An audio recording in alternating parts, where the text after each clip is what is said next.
اس کی چتا پر کئی ٹین کے ڈبے گھی کے ڈالے گئے تھے، لیکن چتا آگ نہیں پکڑ رہی تھی۔ وہ کوئی عام ہندو نہیں تھا بلکہ انڈیا کا ایک بہت بڑا نام تھا۔ اس لیے اس کی چتا کو آگ نہ لگنے والے واقعے کی خبر منٹوں میں پورے انڈیا میں پھیل گئی۔ لوگ جوگ در جوگ شمشان گھاٹ پہنچنا شروع ہو گئے۔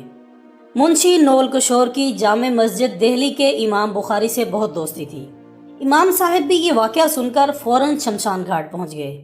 انہوں نے اس کے لواحقین کو سمجھایا کہ اس کی ارتھی کو آگ نہیں لگے گی، چاہے پورے ہندوستان کا گھی اس پر ڈال دو، بہتر یہی ہے کہ اسے دفنا دو۔ لہٰذا پہلی بار ایک ہندو کو جلائے بغیر شمشان گھاٹ کے اندر ہی دفن کرنا پڑا۔ اب سوال یہ ہے کہ اس کی ارتھی کو آگ کیوں نہیں لگ رہی تھی؟ آج کی اس ویڈیو میں ہم ہندوستان کی تاریخ میں پیش آنے والے ایک ایسے حیرت انگیز اور سچے واقعے پر بات کریں گے، لہٰذا آپ سے گزارش ہے کہ ویڈیو کو آخر تک لازمی دیکھیے گا۔ ناظرین اکرام، تقسیم ہند کے زمانے میں لاہور کے دو اشاعتی ادارے بڑے مشہور تھے۔ پہلا ادارہ درسی کتب کا کام کرتا تھا، جبکہ دوسرا ادارہ اگرچہ غیر مسلموں کا تھا، لیکن اس کے مالک پنڈت نول کشور تھے، جو کہ قرآن پاک کی طباعت و اشاعت کیا کرتے تھے۔ ناظرین، نول کشور نے احترام قرآن کا جو معیار مقرر کیا تھا وہ کسی اور ادارے کو نصیب نہ ہو سکا۔ نول کشور جی نے پہلے تو پنجاب بھر سے اعلیٰ ساکھ والے حافظ قرآن اکٹھے کیے اور ان کو زیادہ تنخواہوں پر ملازم رکھا۔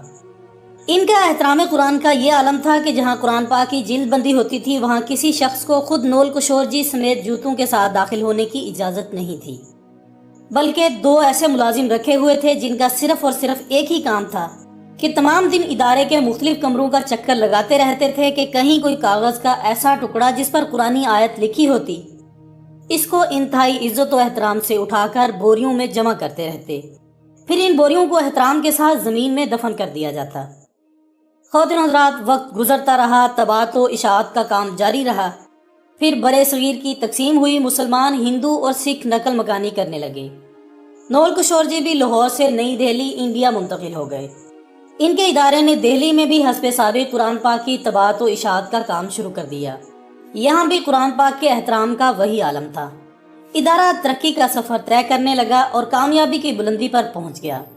نول کشور جی بوڑھے ہو گئے اور اب گھر پر آرام کرنے لگے، جبکہ ان کے بچوں نے ادارے کا انتظام سنبھال لیا اور ادارے کی روایت کے مطابق قرآن حکیم کے ادب و احترام کا سلسلہ اسی طرح قائم رکھا۔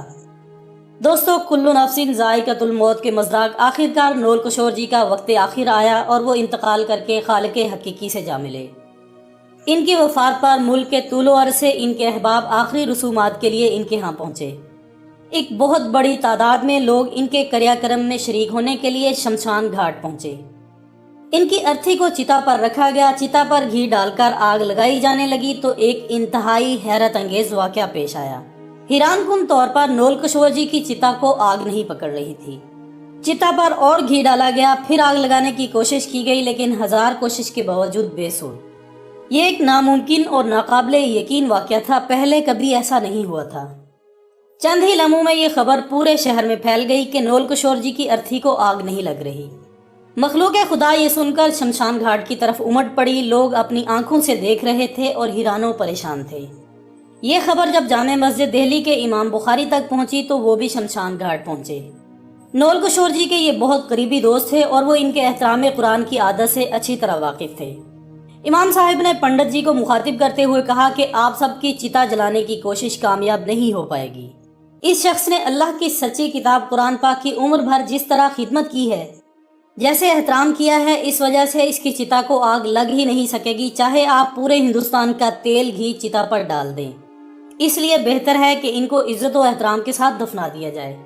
چنانچہ امام صاحب کی بات پر عمل کرتے ہوئے نول کشور جی کو شمشان گھاٹ میں ہی دفنا دیا گیا۔ ناظرین، یہ تاریخ کا پہلا واقعہ تھا کہ کسی ہندو کی چتا کو آگ نہ لگنے کی وجہ سے شمشان گھاٹ میں ہی دفنا دیا گیا ہو۔ بے شک اللہ تعالیٰ قرآن مجید کی عزت و تکریم کرنے والوں کی یوں ہی دنیا اور آخرت میں حفاظت کیا کرتا ہے۔ آخر میں دعا ہے کہ اللہ تعالیٰ ہمیں قرآن پاک پڑھنے، سمجھنے اور اس کا احترام کرنے کی توفیق عطا فرمائے۔ آمین ثم آمین۔ اسی دعا کے ساتھ ہماری آج کی اس ویڈیو کا اختتام ہوتا ہے۔ ہم امید کرتے ہیں کہ آپ کو یہ ویڈیو ضرور پسند آئی ہوگی۔ اس ویڈیو کو اپنے دوستوں کے ساتھ سوشل میڈیا پر لازمی شیئر کیجیے گا اور ہمیں کمنٹس کی صورت میں اپنی رائے بھی دیجیے گا۔ ہماری اگلی ویڈیو آنے تک اپنا دوستوں، رشتہ داروں اور گرد و نواح کے تمام لوگوں کا بہت خیال رکھیے گا۔ اللہ حافظ۔